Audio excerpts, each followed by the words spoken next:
Hello दोस्तों, स्वागत है आपका अपने से प्यारे यूट्यूब चैनल सीबीसी अड्डा 2.0 पर।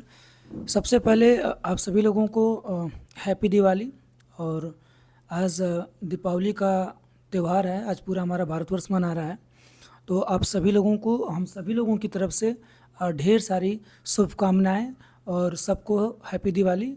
और आज आपका हैप्पी दिवाली है। और आज मैं आया हूँ अपने एक पुराने स्टूडेंट से मिलने के लिए, जो कि प्रेजेंट टाइम में is fighting from blood cancer and he is now in third stage. और आप लोगों का आशीर्वाद हम सभी लोगों को चाहिए। और मेनली मैं चाहूँगा कि मौसीर के लिए आप सभी लोगों का आशीर्वाद और ब्लेसिंग्स मिले, ताकि ये जल्द से जल्द रिकवर हो जाएं और अच्छे हो जाएं। और हम सभी लोगों का आशीर्वाद इनके साथ है। और मैं चाहूँगा कि जितने भी दर्शक, जितने भी हमारे पुराने स्टूडेंट जितने भी देख रहे हों, जो सेंट जोसेफ में भी बच्चे जो पढ़ते थे, ठीक है, जितने साथ में मौसीर के इस वीडियो को देख रहे हों, तो आप सभी बच्चों का आशीर्वाद इनकी उनके लिए, मौसीर के लिए पूरे ब्लेसिंग्स मैं चाहूँगा कि आप सभी लोग इनको प्यार दुलार ब्लेसिंग्स आशीर्वाद दें, ताकि ये जल्द से जल्द रिकवर हो जाएं। और आइए हम लोग बात करते हैं इनकी स्कूलिंग लाइफ से लेकर के बहुत सारी ऐसी चीज़ें हैं जो अ, आप लोगों को आज सुनने को मिलेगी इनकी मुँह ज़बानी। तो आइए हम लोग बात करते हैं। सबसे पहले मौसीर, आपका जुड़ने के लिए चैनल में स्वागत है।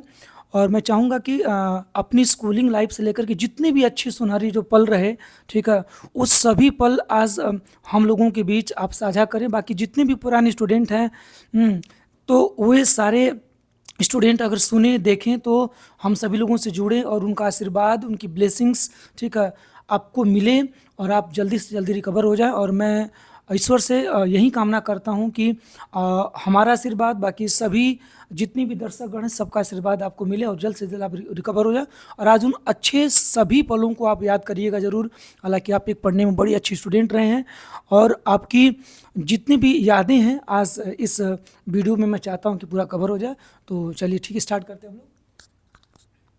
पहले सर कि आपको थैंक यू, और आपको और आपके व्यूवर्स को सर आज दीपावली की हार्दिक शुभकामनाएं, और सबको मेरे तरफ से बधाई हो। और मैं चाहूँगा कि इस दीपावली पे मुझे भी सब लोग आशीर्वाद दें। और मैं blood cancer, AML, M acute myeloid leukaemia से थर्ड स्टेज पे फाइटिंग कर रहा हूँ। मैं होप करूँगा कि सब लोग मुझे आशीर्वाद दें और मैं जल्द से जल्द इस फाइटिंग में जीत हासिल करूँ जी।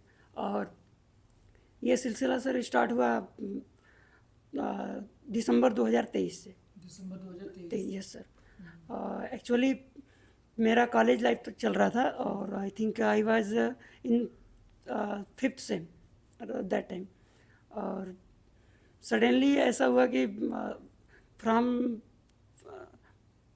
मोर देन 2 वीक्स से कभी कभी, नॉट कॉन्टिन्यू बट एक दो दिन के एब्सेंट पे ऐसे फीवर का आना और हेडेक का होना, ये नॉर्मल रूटीन में चल रहा था। तो मैंने ऐसे कंसिडर किया कि मेरा कॉलेज चल रहा था, एग्ज़ाम का टाइमिंग था, और बहुत से सारे सारे बर्डन थे, कोडिंग चल रहा था, मेरा फेवरेट टॉपिक था वो। तो उसमें नींद का कंप्लीट नहीं हो रहा था, नहीं हो पाना। तो मुझे लगा कि शायद नींद नहीं हो पा रहा है, तो मे बी कि उसके वजह से हेडेक हो रहा है या फिर फीवर आ रहा है कभी कभी। तो उसको ऐसे कंसिडर कर रहा था। बट प्रॉब्लम ये हुआ कि एग्जैक्टली तो याद नहीं है, लेकिन 19 या 20 दिसंबर को उस रात को मेरे को बहुत ज़्यादा फीवर था। फीवर का मतलब मोर देन 102 या 3 के आसपास था रात को, और टाइमिंग था 2 या 3 का। दैट टाइम मैं उस टाइम भी कोडिंग पे ही फोकस कर रहा था, और मेरा रूटीन वही था कि 1 या 1:30 बजे के स्टडी तक करता था। उसके बाद से 1 या 2 बजे के बाद से 3, 4, 5 जितना भी चल सकूं कोडिंग ही करता था। तो उस टाइम पे फीवर का आना, और उस टाइम पे मुझे लगा कि कुछ तो प्रॉब्लम है। तो सुबह जैसे डॉक्टर के पास गया, ब्लड चेकअप किया, वहाँ पे चीज़ें उनको लगा कि डेंगू का सिम्टम है। तो किट में तो निगेटिव था, बट सिम्टम वही था। तो उन्होंने बोला कि आपको हॉस्पिटलाइज होना पड़ेगा, बाकी चीज़ें। तो कॉलेज में था उस टाइम पे, वहाँ पे फैमिली मेम्बर्स थे नहीं। तो फिर मैं सडनली घर पे फ़ोन किया, फ्लाइट से घर आया, नेक्स्ट डे एडमिट हुआ, और एडमिट होने के बाद कुछ दिन ट्रीटमेंट चला डेंगू का, बट प्रॉब्लम ये हुआ कि वो चीज़ें कंट्रोल में नहीं आई। तो डॉक्टर का कंसीडर था कि कुछ तो सिम्टम है जो बड़ी बीमारी का लक्षण है। तो उन्होंने फिर कुछ और जांच कराई, रिपोर्ट्स में यही आया कि ब्लड कैंसर। फिर उसके बाद यहाँ तक अभी हूँ। चलिए, बहुत बहुत धन्यवाद चीज़ों को। और थोड़ा से आप मैथमेटिक्स के बड़े अच्छे स्टूडेंट भी रहे हैं, तो थोड़ा सा कुछ अच्छे पलों को थोड़ा सा याद करिए कि क्या शौक था। अभी स्थिति नहीं उतनी हो पा रही, जैसे कोडिंग का भी आपका शौक रहा, फिलहाल में पूरी तरह से वर्जित आपकी पढ़ाई है, तो उस पर मन तो करता होगा बड़ा करने का, फिर भी डॉक्टर्स का पूरा सख्त आदेश है कि आपको नहीं पढ़ना, तो फिर कैसा लगता होगा चीज़ों को? जी बिल्कुल। खैर वो फेवरेट टॉपिक है तो उसको तो भूलना बहुत मुश्किल है, और उसको भूल पाना एक टफ डिसीजन होगा। और बट सिचुएशन ऐसी है कि उसको भूलना ही पड़ेगा। और डॉक्टर ने बोला है कि आप स्ट्रेसफुल वर्क नहीं कर सकते, तो हमको उसको अवॉइड ही करना पड़ेगा।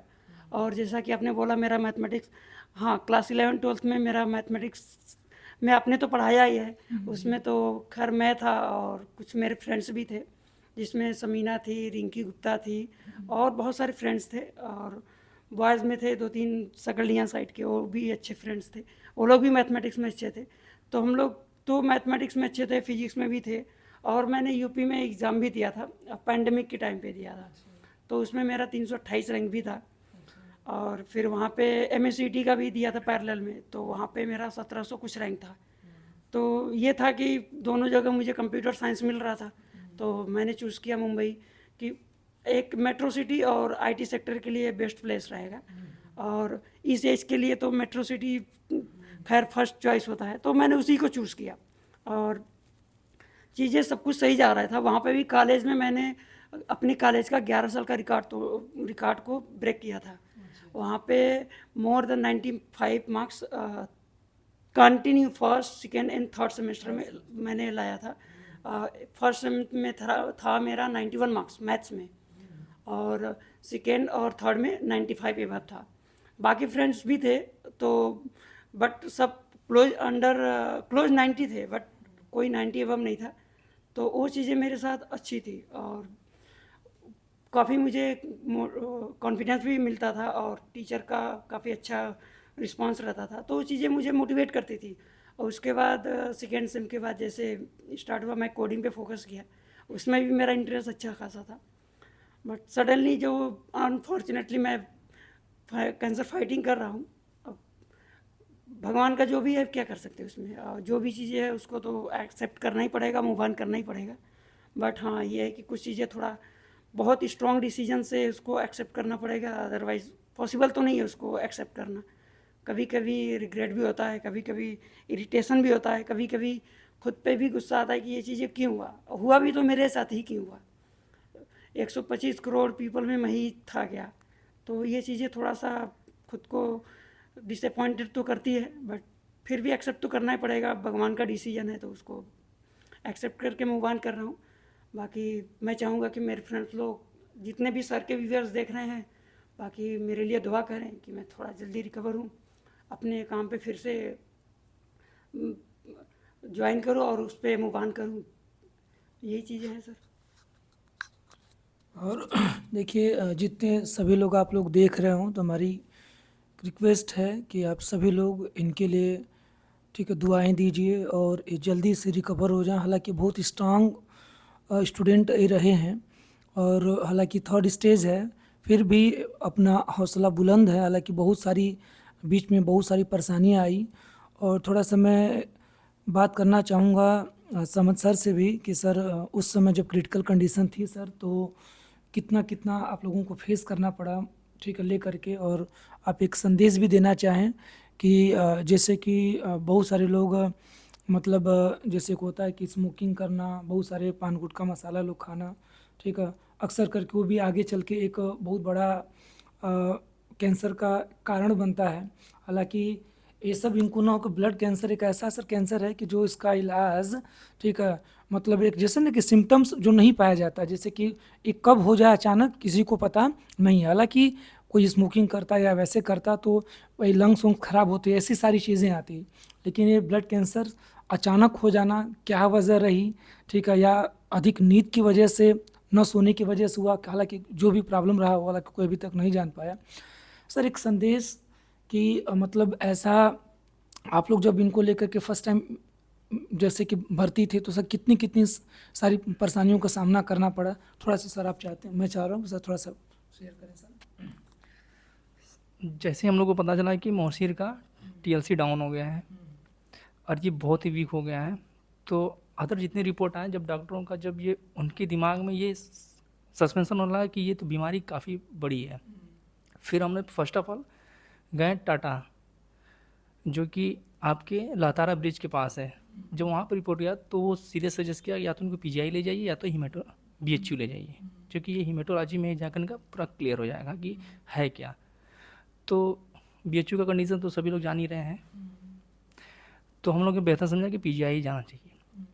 तो हमारे भाई लोग ने पीजीआई गए, बहुत ही मेहनत की, बहुत फाइटिंग की, क्योंकि जल्दी वहाँ पे इशू है, बेड जल्दी मिलता नहीं है सर, लेकिन बेड इनको मिला।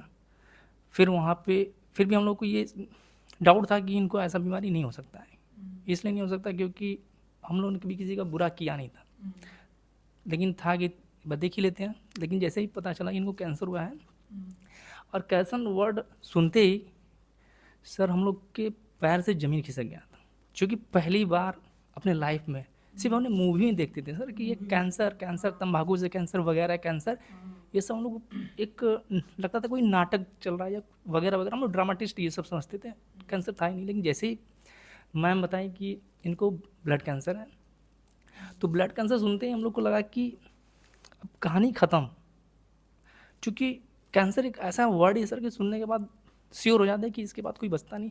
लेकिन सर जैसे इनको एडमिट किया गया है कैंसर वाले इनके विभाग में सर, तो जब लोगों को देखे हम लोग तो पता चला ये कैंसर की ऐसे इतने लोग पड़े हैं कैंसर में, तो इसका मतलब ये तो फीवर की तरह लग रहा। फिर हमको लगा ये अकेले हैं, लेकिन देखने के बाद पता चला कि नहीं, कैंसर भी बहुत ख़तरनाक बीमारी नहीं है, इसका भी इलाज है, चल भी रहा है। अरे इलाज नहीं रहता तो अब तो मौसी ने अपने घर आ गए सर वहाँ से, जो कि वो चल नहीं पाते थे, अगर वो वोमिटिंग करते थे तो ब्लड निकलता था।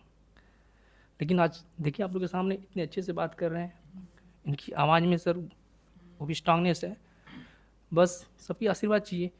लेकिन हाँ सर वहाँ पे इनकी हालत, जब हम लोग साथ में लगे रहते थे, जैसे मेडिसिन नहीं खाते थे थोड़ी सी, क्योंकि बॉडी एक्सेप्ट नहीं करता था इनको उतना, इनके अंदर सर जान नहीं थी कि मतलब कुछ चीज़ को खाएं या बात कर लें, इतना डाउन हो चुके थे कि हम लोग तो उम्मीद तो छोड़ ही दिए थे कि हम लोग के साथ रहेगा। बट जब तो ऊपर होना चाहे तो हम लोग से क्या होने वाला है। फिर धीरे धीरे चीज़ों को एक्सेप्ट किया, अपने आप को समझाया, कन्विंस किया, फिर लोगों ने कन्विंस कराया कि नहीं कैंसर बहुत बड़ी बीमारी नहीं है, बस आप अपना रूटीन मेंटेन रखिए, अच्छे से खाइए, दवा लीजिए, बस अच्छी अच्छी चीज़ों को याद करिए, आपको टेंशन लेने की जरूरत नहीं है, क्योंकि टेंशन लेने से अगर सब कुछ सही हो जाए तो लोग टेंशन से ही अपना काम कर ले। तो फिर मौसी ने उस चीज़ों को अपनाया, अच्छे से कर रहा है, होप है उसको ठीक, और हम लोग की दुआ है जल्दी से ही होगा, हम लोग के साथ फील्ड में वर्किंग भी करेगा, हम लोग साथ साथ घूमेंगे सर। हाँ लेकिन ये है कि ये आप लोग सोचिए जो भगवान हम लोग को ज़िंदगी दिया ना सर, इसे कभी भी लोगों में ना बुराइयों में ना जिए सर। 4 दिन ज़िंदगी, अगर सर कोई चला जाता है साथ वाला ना सर बहुत दुख होती है। तो अगर आपसे किसी से भी किसी बात की अगर बिगड़ रहा है ना तो कोशिश करिए कि उसको बना ले, ज़िंदगी में कुछ रखा ही नहीं है ठीक। जाने के बाद फिर वो एहसास होता है कि यार क्यों मैं उसके साथ ऐसा बोला, क्यों ऐसा बर्ताव किया, मैंने नहीं करना चाहिए, तकलीफ होती है उसके जाने के बाद। तो यार जब वो चला ही गया तो फिर वो रिग्रेट किस काम का। तो बेहतर है कि उससे पहले मना ले, मिल ले बढ़िया से, अच्छे से 4 दिन जीना अच्छे से मिल लो ना, क्या ज़रूरत है ये सब नौटंकियाँ पाल कर, मुँह फुला कर, किसी से बुराई कर कर क्या मिलता है। जब मरने के बाद अब उसी चीज़ को जब दोहराएंगे तो आपको दुख होगा कि नहीं यार मैं क्यों ऐसा किया, नहीं करना चाहिए। तो बेहतर उसके जीते जी कर लो ना। तो अगर मौत देखना, ज़िंदगी देखना तो हॉस्पिटल में जाना ज़रूरी है सर। जाने के बाद ना पता चलता है कि सच में ज़िंदगी है क्या। और सच्चाई देखना तो सबको पता है, बचपन से कि शमशान जाइए, सच्चाई देखिए, घमंड सब कुछ वहीं ख़त्म हो जाती है। तो ये हमने हॉस्पिटल में से, हाँ लोग आज लड़ रहे हैं जाति मजहब, सर इंसान से तो सर जानवर ही है सर, कम से कम खून खराबा तो नहीं कर रहा है ना। लालच है सब कुछ, क्या एक दिन सर ख़त्म हो जाना, सब कुछ ख़त्म हो जाएगा दब कर यहाँ पे। सर इंसान है, इंसानियत की तरह रहें, अपनों का जाने का दुख सबको होता है, तो सब अपने हैं, इस बात को लेकर चलना चाहिए। लेकिन मैंने मौसी के साथ सर रहा काफ़ी, मैंने इसके जब देखा सर बड़ी तकलीफ़ होती थी। अगर ये वोमिटिंग करता था या कुछ भी बोलता था, कि लगता था कि अगर ये हाथ से चला जाएगा तो हम लोग के हाथ पर सब कट जाएगा, क्योंकि हम लोग उस समय फिर पैरालिसिस के पेशेंट हो जाएंगे। क्योंकि जो भी है, क्योंकि हम लोग की कलीज है ना सर, बचपन से ही हम लोग साथ रहे हैं हर चीज़ों में, खेलना कूदना बैठना, तो काफ़ी था। बाकी भी मौसीर अपना सब कुछ बता ही दिया है क्या क्या नहीं है। बस क्या चाहिए आप लोग से, कुछ नहीं चाहिए, बस आशीर्वाद दीजिए आप लोग, ब्लेस करिए अच्छे से। नहीं, थैंक यू। और देखा आपने कि मैं आपको बता दूं कि मैं आके मिला मौसीर से, और इन्होंने जो बताया हाइजेनिक के बारे में सुन के वाकई जो मेरा दिमाग है कि मतलब एक होता है ब्लड कैंसर होने के बाद आपको ऐसा नहीं कि आप कहीं पब्लिक प्लेस में घूमने जा सकते हैं, आपको एकदम पब्लिक प्लेस में अलाउ ही नहीं होगा, कहीं नहीं जाना होगा। और उसके बाद बता दूं कि अगर इनका खाना भी बनता है तो मैं बता दूं कि खाना बनाने के लिए जैसे बड़ा मम्मी लोगों को बड़ा हाइजेनिक होना, जैसे बाल वाल हो गया तो उसको पूरा अच्छे से पूरा कवर करना पड़ता है, ठीक है। बाकी बहुत सारी प्रिकॉशंस बरतनी पड़ती है, ठीक है। तो हालांकि इसके बारे में तो इन्हीं से बात करना चाहूँगा कि मतलब कितना, मतलब कि पेशेंट होने के बाद कितना हाइजेनिक होना पड़ता है, कितनी सावधानियाँ बरतनी पड़ती। मैं चाहता हूँ कि मौसर की मुखों से ही सुने। हाँ सर, जैसा कि आप बोल रहे हैं कि हाइजीनिक का, तो ब्लड कैंसर में एक्चुअली प्रॉब्लम ये है कि आपका टीएलसी डाउन रहता है। टीएलसी डाउन का मतलब कि आपका जो फाइटिंग बैरियर है, जो आपका बॉडी का फाइटिंग बैरियर इन्फेक्शन से और अदर बैक्टीरिया से, वो काफ़ी हद तक वीकनेस रहती है। तो जैसे एक नॉर्मल इंसान है और एक ब्लड कैंसर या कोई किसी कैंसर का पेशेंट है, तो वो उस इन्फेक्शन को मारने के लिए उतना सक्षम नहीं होता है। तो प्लान ये होता है कि खाना तो पड़ेगा ही, विदाउट खाना के तो चलेगा नहीं। तो फूड मटेरियल में तो ऑलरेडी इन्फेक्शंस है, पेस्टिसाइड्स है, इन्फेक्शंस है, ओपन सरफेस में रखा हुआ उसका इन्फेक्शंस है, घर पे बना रहे हैं आप किस तरह से बना रहे हैं वो इन्फेक्शंस है। तो उसको अवॉइड करने के लिए आपको हाइजीनिक होना पड़ेगा, हाइजीनिक तरीके से करना पड़ेगा। जैसे में कि आप सपोज दैट कि आप रॉ फ्रूट्स तो खा नहीं सकते, वो अनहाइजीनिक में आएगा। एक ब्लड कैंसर के लिए, एक नॉर्मल आदमी के लिए वो सप्लीमेंट है, बट कैंसर के लिए, कैंसर पेशेंट के लिए वो अनहाइजीनिक फूड में माना जाएगा। तो उसको अगर खाना चाहेगा कैंसर पेशेंट, तो फर्स्ट ऑफ ऑल उसको इतना ऐसे समझो कि आप पहले उसको सोडा वाटर में, जिसको सोडियम बाइकार्बोनेट बोलते हैं, उसमें आपको वॉश करना पड़ेगा more than 20-25 minutes. Then after उसको फ्लोटिंग वाटर में उसको वॉश करना पड़ेगा। देन आपको उसका कवर, जो छिलका बोलते हैं, उसको आपको रिमूव करना पड़ेगा। आप जिस नाइफ से, चाकू से आपको जिस उस छिलके को हटा रहे हैं, वो सिर्फ और सिर्फ स्टील का होना चाहिए, ना आयरन का होना चाहिए। ऐसी कोई मटेरियल नहीं होना चाहिए जिसमें आपका रस्टिंग पॉइंट जल्दी हो, तो उसको नहीं आप कंसिडर करेंगे। आपका स्टील का होना चाहिए, एल्युमिनियम भी यूज़ नहीं कर सकते आप। और उसके बाद उसको आप पहले नाइफ को गर्म पानी में उसको स्टरलाइज करेंगे। देन आफ्टर आप उसको रिमूव करेंगे। तो ये नहीं कि रिमूव करने के बाद आप कहीं भी हाथ रख देंगे, नहीं।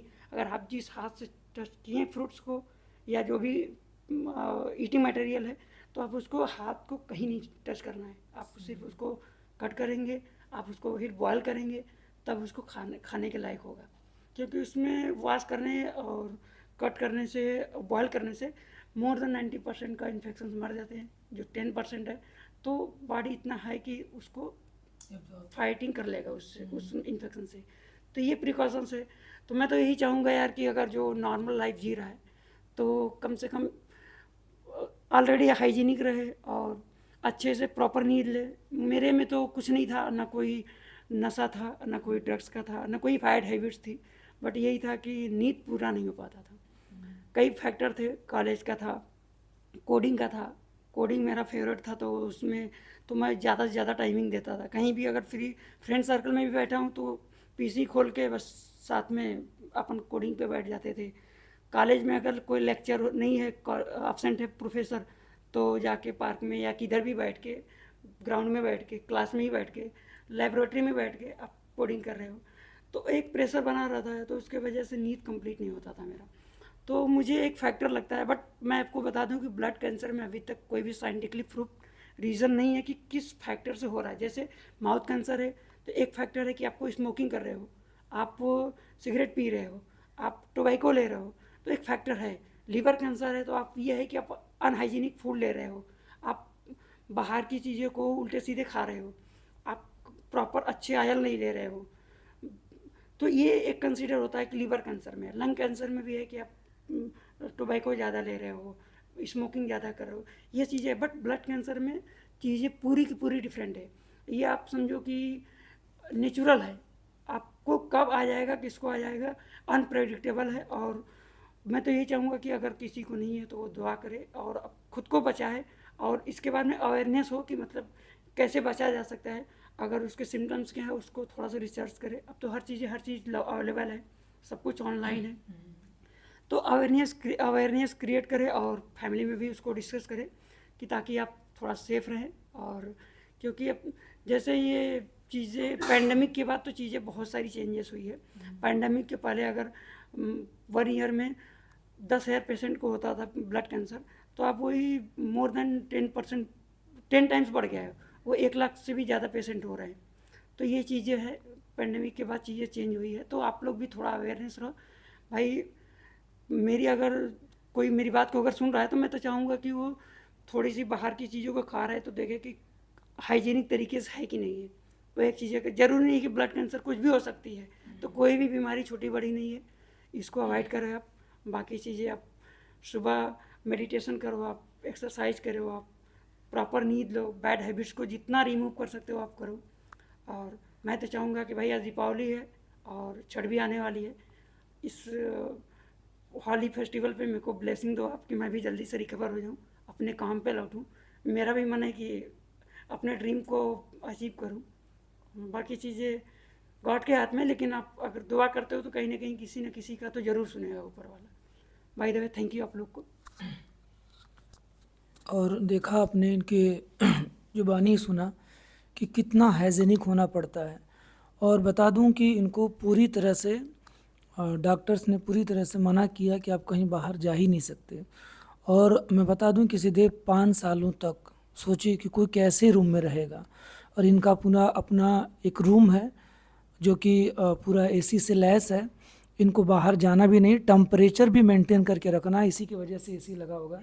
नहीं तो सर सोचिए कि नॉर्मल परिवार होगा तो सर 24 घंटा सर एसी का बिल आता है, प्लस पूरा रूम का जो अच्छे तरह से जैसे कि नहीं होता कि एक जो मेड होती है हमेशा रूम को हाइजीनिक रखना, तो इनके लिए मतलब सोचिए। और रूम में ही हमेशा रहना, वो भी बाहर एकदम अलाउ नहीं है। यहाँ तक कि कोई अगर रोड पर अगर गाड़ी चल रही हो तो उसका जो धुआं निकल रहा है उनके धुओं को भी मतलब इनको उसके पास नहीं जाना, उनको ठीक है पहुँचना ही नहीं। तो समझ सकते हैं कि रोड पर भी घूमने के लिए सोचिए रात में अगर जाएं तो मान लीजिए कोई बाइक कोई आ रही है तो उसका धुआं भी इनको पूरा लेना नहीं, मतलब एक पूरी तरह से बचना, पूरी तरह से इनको अपना पूरा सेफ रहना है। थोड़ा सा भी डस्ट भी ठीक है वैसे पार्टिकल्स इनके सामने ना आए। इनका रूम देखिए पूरा एकदम पूरा पैक है, एसी से भी पैक है, प्लस क्या नाम है कि उसके बाद भी देखिए मच्छरदानी में आपको दिखाऊंगा, रूम पूरा मच्छरदानी भी लगी हुई है ताकि किसी भी प्रकार का कोई भी ठीक है वैसा पार्टिकल्स अंदर ना जा सके। एकदम पूरा एकदम नीट एंड क्लीन रहना हमेशा, एकदम इस बातों का ध्यान रखना। और आपने देखा ही भी कि खाने की जो प्रक्रिया है, ऐसा नहीं कि जैसे घर पर बना खाना तो हम लोग तो जैसे खा लेते हैं सर, जिनको नहीं खाना अगर सुबह में 2 ही रोटी इनको खाना है, 2 रोटी खाने के लिए उनके बनाने का जो प्रोसेस बड़ा टफ है। सोचिए मतलब कोई भी अगर खाना बना तो सबसे पहले नहा धो के अच्छे से पूरा बाल पूरा मतलब उसको कवर ढक वक लेना है। और जैसा आपने देखा कि अगर नाइफ भी पकड़नी है तो किसकी नाइफ होनी चाहिए भी डिसाइड करना। एक बार नाइफ को पकड़ ले तो उसको ज़मीन पर नहीं रखना, माने बहुत सारी प्रिकॉशंस खाना बनाने में भी करना पड़ता है, ठीक है। तो बहुत सारी दिक्कतें होती हैं। जैसे कि हम लोग एक नॉर्मल इंसान जो होता है सर कि मतलब किसी भी तरह से खाना खाया अच्छे तरह से कहीं भी जाके आराम से, मतलब कोई टेंशन लाइफ का नहीं होता है। लेकिन ठीक है इस बीमारी के बाद जान लीजिए कि हर एक काम हर एक कोई चीज़ खाने के लिए एकदम एकदम जाने कि वर्जित होता है। और यहाँ तक कि मैं बता दूँ कि बहुत सारी चीज़ें जैसे कि मार्केट की चीज़ें कोई भी नहीं खानी है, कुछ भी नहीं, स्पाइसेस कोई भोजन एकदम बिल्कुल एकदम सख्त अलाउज़ है, ठीक है ना? कोई अचार-उचार खाना, बहुत सारी ऐसी चीज़ें जो एकदम वर्जित कर दी गई हैं। अच्छा, खाने में क्या-क्या मतलब खाने की रूटीन क्या है, थोड़ा बताइए तो? फर्स्ट ऑफ ऑल कि आपको रॉ मटेरियल कुछ भी नहीं खाना है, कच्चा फ्रूट्स, कच्चा सलाद, अचार, चटनी और मैन्युफैक्चर्ड प्रोडक्ट भी कुछ भी नहीं खाना है। जैसे बाहर का चिप्स हो गए, नमकीन हो गए, बाहर के बने हुए समोसे हो गए, कोई सा भी स्वीट भी नहीं खाना है। आपको अगर स्वीट्स खाने हैं या समोसे भी खाने हैं तो आपको घर पे हाइजीनिक तरीके से एज ए डॉक्टर रिकमेंडेड उस तरीके से आपको रेडी करना है, उसको कुक करना है, उसको बनाना है। और रॉ मटेरियल तो कहीं का कुछ भी नहीं खा सकते। ड्राई फ्रूट्स आपको बिल्कुल अवॉइडेड है। कुछ कुछ ड्राई फ्रूट्स अलाउड है बट आप उसको इतने हाइजीनिक प्रॉपर है, उस पर प्रोसेस है कि वो नहीं कर पाएंगे, तो उसको भी अवॉइडेड ही है। और खाने का क्या है कि आपका 2 घंटे के अंदर का बना हुआ फूड्स ही खाना है, एकदम फ्रेश फूड्स। अगर वो मोर देन 2 आवर्स का हो गया, एक तो बनने में बन गया तो आधा घंटा तो ऐसा लगेगा, विद इन 1.5 आवर्स के अंदर ही आपको खाना है। और वो भी हाइजीनिक का तो मैंने जैसे डिस्कस किया कि आपको सब कुछ अवॉइड करना है। अगर आप अब मेरा आटा जाता है बनने का चक्की पे पीसने के लिए, उसको भी अलग तरीके से भेजा जाता है, उसको भी अलग तरीके से रखा जाता है, अलग कंटेनर में रखा जाता है, उसको गर्म पानी में उसको गूँथा जाता है। तो कई चीज़ें हैं कि जो बहुत पॉसिबल ही नहीं है, इसलिए कैंसर पेशेंट सर्वाइवल रेट कम है। तो आपको मैं तो चाहूँगा यार ऐसा दिन किसी को ना है, उसके लिए आप अवेयरनेस रहो, आपको चीज़ें थोड़ा सा कैंसर के बारे में देखो क्या है। अगर आपको कोई भी सिम्टम दिख रहा है तो आप फर्स्ट स्टेज में ही उसको डॉक्टर के पास जाओ। कि आपको अगर किसी को, मैं तो चाहूँगा कि भगवान किसी को भी ना दे, अगर किसी को दे भी दिया तो आप स्टार्टिंग में ही जाओ कि आपको इतना झेलना ना पड़े। मेरा 3rd स्टेज का था तो मुझे तो सब कुछ झेलना पड़ रहा है और उससे भी ज़्यादा झेलना पड़ा है। जैसे कि समझ सर मेरे साथी थे, तो इनको तो इन्होंने सब कुछ देखा है, ABCD से लेके इन्होंने Z तक देखा है सब। तो ये चीज़ें हैं कि आप अगर सेफ़ हो तो आप सेफ़ रहो। सबसे बेस्ट है कि आप योगा करो, मेडिटेशन करो, हाइजीनिक फूड्स खाओ और हेल्दी फूड्स खाओ। मार्केट का कहीं भी खुला भी कुछ भी मत खाओ भाई।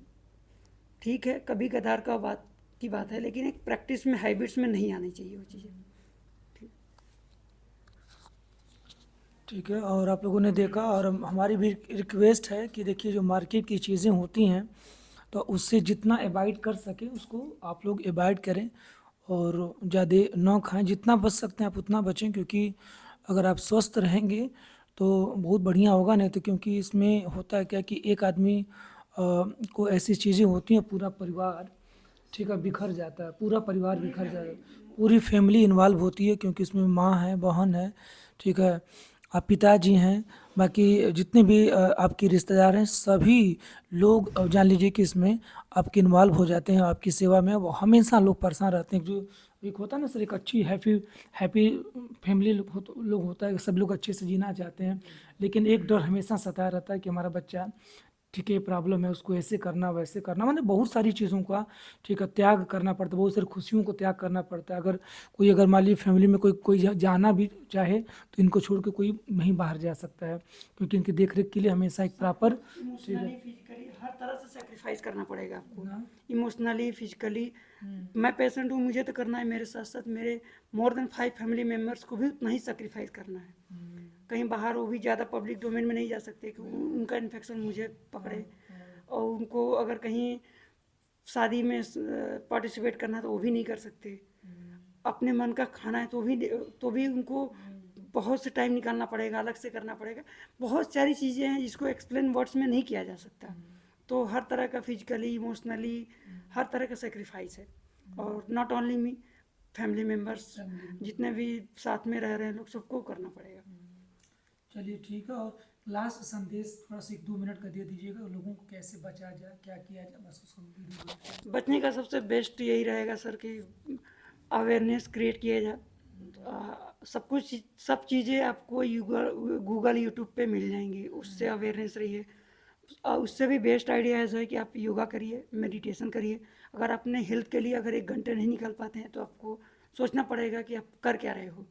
तो वो चीज़ें करिए, वो चीज़ें काफ़ी हद तक आपकी हेल्थ को अच्छी रखेंगी। कैंसर से वो भी फाइट करने में अगर नहीं भी है तो आपको होगा भी नहीं। अगर योगा मेडिटेशन कर रहे हो आप तो नहीं होगा, जहाँ तक रिसर्च में ये चीज़ें प्रूव्ड है। और बेस्ट यही है कि आप हेल्दी फूड्स खाओ, हाइजीनिक तरीके से रहो, थोड़ा सा पैनिक कम रहो, और थोड़ा सा कम से कम 7 से 8 घंटे का नींद तो कंपलसरी है। नींद को आप सेक्रीफाइस ही मत करिए।